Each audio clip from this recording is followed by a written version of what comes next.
नमस्कार, आप देख रहे हैं पंजाब केसरी। मैं आपके साथ हूं ज्योति शर्मा। लंबे समय से वाराणसी की ज्ञान व्यापी मस्जिद और मथुरा में श्री कृष्ण जन्मभूमि ईदगाह मस्जिद का विवाद गहराया हुआ है। हाल ही में इलाहाबाद हाई कोर्ट ने श्री कृष्ण जन्मभूमि और शाही ईदगाह मस्जिद विवाद में कार्रवाई को आगे बढ़ाते हुए कहा है कि एडवोकेट कमिश्नर वीडियोग्राफी और फोटोग्राफी के जरिए शाही ईदगाह मस्जिद का सर्वेक्षण कर सकेंगे। 18 दिसंबर को होने वाली अगली सुनवाई में सर्वेक्षण की रूपरेखा तय होने की उम्मीद है। दोनों मस्जिदों के विवाद के बीच अयोध्या विवाद के समय 1991 में बनाया गया पूजा स्थल अधिनियम 1991 भी काफी चर्चाओं में है। तो चलिए आज हम समझते हैं कि क्या है ये कानून और इसे कब और क्यों बनाया गया था। साल 1990 में बीजेपी नेता लाल कृष्ण आडवाणी ने राम मंदिर निर्माण के लिए पूरे देश में रथ यात्रा निकाली। इस यात्रा के दौरान उनकी बिहार में गिरफ्तारी हो गई। ये वही समय था जब कार सेवकों पर गोलियां चलाई गई थी, जिसके चलते पूरे देश में काफी तनावपूर्ण माहौल हो गया था। खासकर राम मंदिर की मांग जिस राज्य में की जा रही थी, यानी उत्तर प्रदेश में।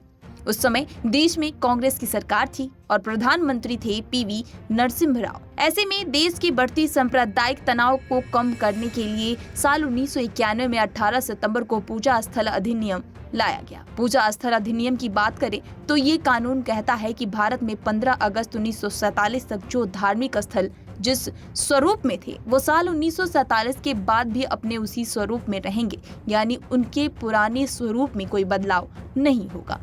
इसमें साफ कहा गया है कि साल 1947 से पहले किसी भी धार्मिक स्थल पर किसी अन्य धर्म के धार्मिक स्थल में नहीं बदला जा सकता है। इस कानून का उल्लंघन करने वालों पर जेल और जुर्माना का प्रावधान किया गया था।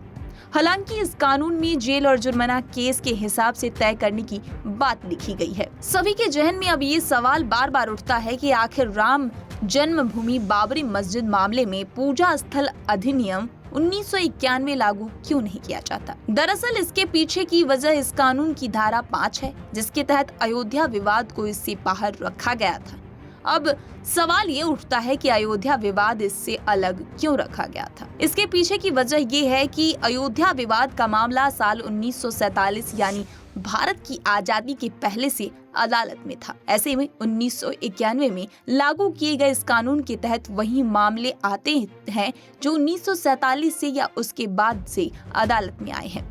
बता दें कि अयोध्या में विवादित मस्जिद पूजा स्थल कानून 1991 के बनने से पहले ही कानूनी जांच के दायरे में थी, इसलिए कानून ने इसकी संरचना को छूट दी। इसके अगले साल ही बाबरी ढांचे को ध्वस्त कर दिया गया। हालांकि इस कानून के बनने की वजह भी अयोध्या विवाद ही था। साथ ही इस कानून के दायरे में उन पूजा स्थलों को भी शामिल किया गया जो भारतीय पुरातत्व सर्वेक्षण विभाग के तहत आते हैं और उनके रख रखाव पर कोई प्रतिबंध नहीं है। अब सवाल ये उठता है कि 1991 में पूजा स्थल कानून बनने के बाद ज्ञान व्यापी मस्जिद विवाद हल क्यों नहीं हुआ। दरअसल ज्ञान व्यापी मस्जिद में भी 1991 से पहले की विवादों में रही है। पूजा स्थल कानून 1991 के बनने के बाद मस्जिद के सर्वेक्षण के लिए अदालत में एक याचिका दायर की गई थी, जिसके कुछ दिनों बाद ही ज्ञान व्यापी मस्जिद प्रबंधन ने पूजा स्थल कानून 1991 का हवाला देते हुए याचिका को रद्द करने की मांग की थी। इसके बाद 1993 में इलाहाबाद हाई कोर्ट ने कार्रवाई पर रोक लगा दी और यहां यथास्थिति बनाए रखने का फैसला लिया।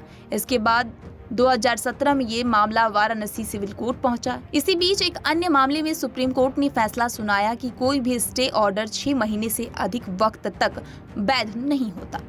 इस दौरान सर्वोच्च अदालत ने ये कहा कि 6 महीने के बाद स्टे ऑर्डर का रिन्यू करना जरूरी होता है। ज्ञान व्यापी मामले में इसी फैसले को आधार बनाकर मस्जिद के स्टे ऑर्डर को वैधता को लेकर सवाल उठाया गया। साल 2019 में दोबारा ये याचिका सिविल कोर्ट पहुंची और इसमें मस्जिद की सर्वे की मांग भी जोड़ दी गई।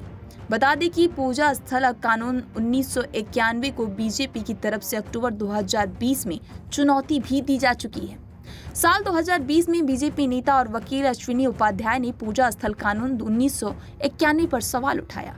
इसके बाद उन्होंने सुप्रीम कोर्ट में इस याचिका में तर्क दिया गया कि केंद्र सरकार के पास कानून बनाने की शक्ति नहीं, क्योंकि कानून व्यवस्था राज्य सरकार का विशेष अधिकार है। बीजेपी नेता ने अदालत को दिए अपने दूसरे तर्क में कहा कि जब मामला अंतर्राष्ट्रीय हो तब तीर्थ स्थल पर कानून बनाने की शक्ति केंद्र और राज्य सरकार दोनों के पास है।